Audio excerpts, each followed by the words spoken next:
Ito. Binagsa ngayong araw ang Ito kasi mga aplikante sa DPWH Campus Job Fair umaasang malilinis pa ang imahe ng ahensya mula sa korupsyon. Ayan, no? Sige, job fair, no? So, trabaho para sa ating mga kababayan. Sige, pasok. unahang campus job fair ng Department of Public Works and Highways na ginanap sa Mapua University sa Intramuros, Manila. Layo ng job fair. Ikaw naman, no? Kuya, good news. Na good news yan, tinatamad ka?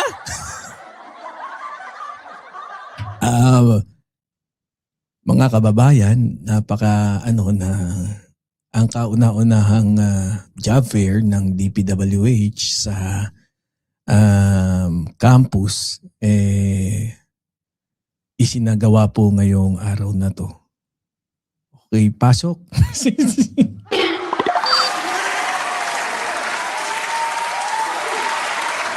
Anak ng beteng. Anyways.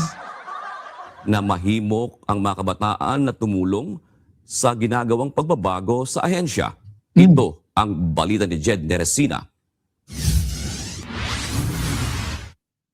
As Secretary Dizon said nga, di ba? Parang mag-refresh niya and parang i-restructure yung whole company. So bakit matatakot? Young, fresh, and dynamic. Ito ang tatlong characteristics na hinahanap ng Department of Public Works and Highways sa sinimulan nilang Campus Job Fair dito sa isang tanyag na universidad sa lungsod ng Maynila. Dinagsa ng mga estudyante at alumni ng Mapua University ang kauna-unahang Campus Career Caravan ng DPWH ngayong 2026. Layo ng job fair na maengganyo ang mga kabataan na tumulong sa ginagawang reforma sa ahensya. And as a new civil engineer of the future, parang malaki yung part natin na tumulong tapos ibalik yung trust nila sa DPW. I want to give back to the community. I think it is one way of para makatulong sa community, and tingin ko yung knowledge ko and yung nalalaman ko is makakatulong para sa community natin.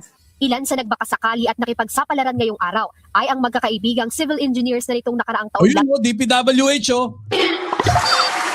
Mga iho. Ayan, ha. Sana wag kayo. Oh, hindi. Maganda, no? Kasi, di ba? Sarap pumasok, eh. Sa munisipyo, sarap din talaga pumasok. Naalala ko tuloy yung...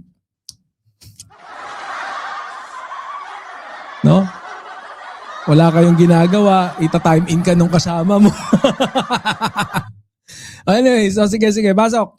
Ang nagtapos ng pag-aaral at pumasa sa board exam. Para kay Engineer Daniel Stephen Baluyot, bilang dating scholar sa Pasig City, nais niyang ibalik ang pabor sa bayan at maging bahagi ng pagbabago. I think aspirations natin siguro yung pag makikita mo yung community natin, yung mga roads, yung mga bridges, some of them are substandard, which is I think doon nakukuha yung mga under the table, which is yun yung tingin ko na naging one of my motivations na I think yun yung mga tingin ko na dapat mabago para sa this department. Good. Nais naman ni Engineer Rome Lauren Javier na maiangat ang kalidad ng infrastructure projects sa Pilipinas upang makasabay ang Pilipinas sa ibang mga bansa. Oh, yun ang yun ang mas magandang sabihin.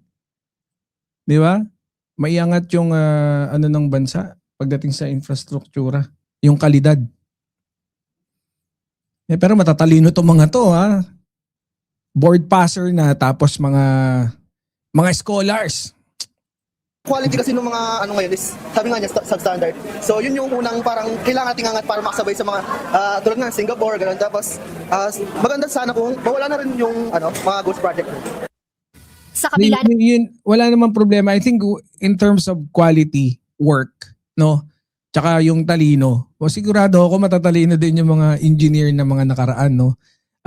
Ayun lang talagang problema. Pagka nasilaw ka na dun sa laro, dyan sa pagkukurap, no? So, sana, no, hindi kayo maging ganun.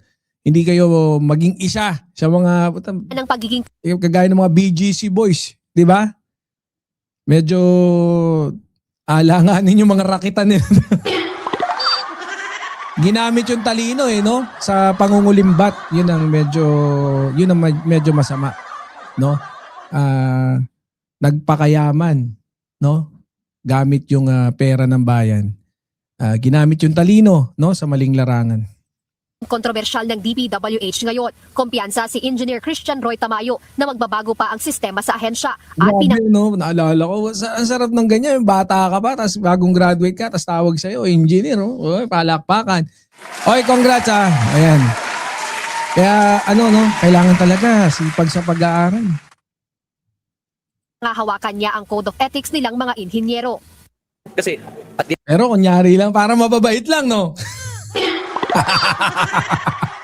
Una, pag yan nagsama-sama ng ganyang kumpulan, tapos may mga katabing mga mga graduate din na arkitekto. Kutsa yabangan yan.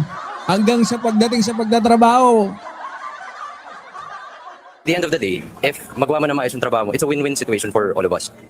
Masaservisyo mo na maayos yung public, gaganda yung mga infrastructures natin, kung na maging ganyang issue, mag-benefit ka din kasi you're also part of the community. Sa ginanap na campus job fair, personal na nagtungo si DPWH Secretary Vince Dizon. Dito binigyang diin ang kalihim ang halaga ng pagiging bahagi ng mga kabataan sa pagbabagong ginagawa sa ahensya. Bilang ito ang kauna-unahang campus career caravan ng DPWH, hindi nila inasahan na dadagsain ito. Nakakataba ng puso. At doon ka naman matutuwa kasi yung mga bata ngayon talagang very, very socially involved. Makikita natin, no? Alam nila yung nangyayari, conscious sila sa mga dapat mabago sa lipunan. Kaya nakakataba ng puso na yung mga kabataan ngayon talagang gusto pa rin makakontribute. At kahit paano, hindi pa nauubos ang pasensya at tiwala sa gobyerno. Ayon pa kay Secretary Dizon, ang mga kabataan ang pag-asa ng hinaharap, kaya't hinikayat niya ang mga ito na maging bahagi sa paggawa ng mga dekalidad na infrastructure projects at magtayo ng marami pa nito sa Pilipinas. Sa unang tala ng DPWH, mayroong halos 2,000 bakanteng posisyon sa ahensya mula sa iba't ibang lugar sa buong Pilipinas. Ayon sa kagawaran, bukas ang mga posisyong ito hindi lang sa mga kasalukuyan ng empleyado ng DPWH, kundi pati na sa mga kabataan na siyang inaasahang magbibigay ng interes na makapaghanap buhay sa ahensya. Jed Meresina, UNTV News and Rescue. Dios sa... So yan Dapat yung rin no, kasi nag-umpisa yan sa quality siguro nung job fair. Diba? Naalala ko talaga kapanahonan. Ang mahirap yung job fair ng barangay, no? Sa job fair ng barangay, namumrospect lang kami dyan. O tara! Tingnan natin kung pupunta si